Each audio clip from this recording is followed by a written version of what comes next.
আমার ভাইয়েরা,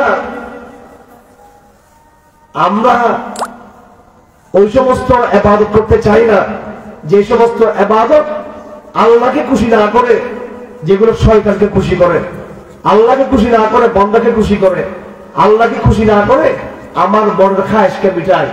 আপনি দেখবেন যে সমস্ত বড় বড় লোকেরা, আমি কাউকে কষ্ট দিতে চাই না, হাদিস শরীফে বড় লোকদের ফজিলত আছে, কিন্তু আবার হাদিস শরীফে আছে লা হাসাদা ইল্লা বিইসনাইন, দুইজন লোককে তোমরা হিংসা করো, ওদের মতো হওয়ার চেষ্টা করো। কেন তুমি তাদের মতো হতে পারো নাই? সেজন্য তুমি তাদের প্রতি একটু একটু করে তোমার ইয়ে থাকা উচিত, তাদের প্রতি একটু তোমার মানে এটা তো হিংসা বলা হয় না, এটা হলো একটু অভিমান থাকা উচিত যে আমি কেন তার মতো হতে পারলাম না।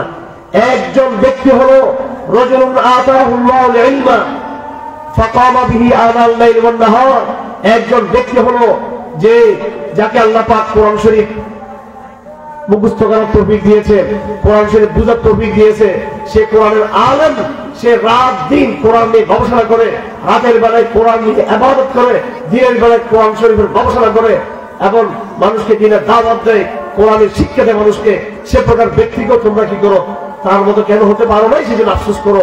আর এক প্রকার ব্যক্তি হলো তোমাদের এলাকার ধনী লোক, রাজুলুন আতাহুল্লাহু মালান, এমন ধনী লোক যে ধনী লোককে আল্লাহ পাক অর্থ দিয়েছে, সম্পদ দিয়েছে, ফাসাল্লাতাহুল্লাহু আলা হালাকাতিহি, আল্লাহ পাক তাকে দিন রাত এই মাল সম্পদ আল্লাহর রাস্তায় ব্যয় করার তৌফিক দিয়েছে।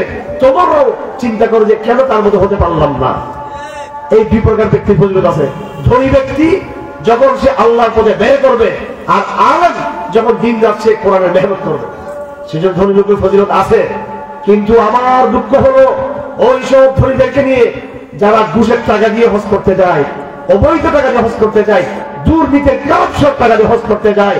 আপনি দেখবেন এই সমস্ত হাজিরা হজ করে আসে, বছরে মানুষকে দেখায়, আর কোরবানির সময় 1.5 লাখ টাকা, 2 লাখ টাকা, 3 লাখ টাকা গরু কিনবে, কিন্তু প্রত্যেক বছর তার যাকাত ফরজ ঠিক মতো সে যাকাত কিন্তু আদায় করে না। কারণ যাকাত এটা দেখা যায় না ইবাদত, আর গরু এটা দেখা যায়, হজটা দেখা যায়, যাকাত কিন্তু বেশিরভাগ করে যাকাত দেয় না। আজান হচ্ছে নাই, বন্ধ রাখবেন নাকি? জি আচ্ছা, এখানে নামাজ পড়ে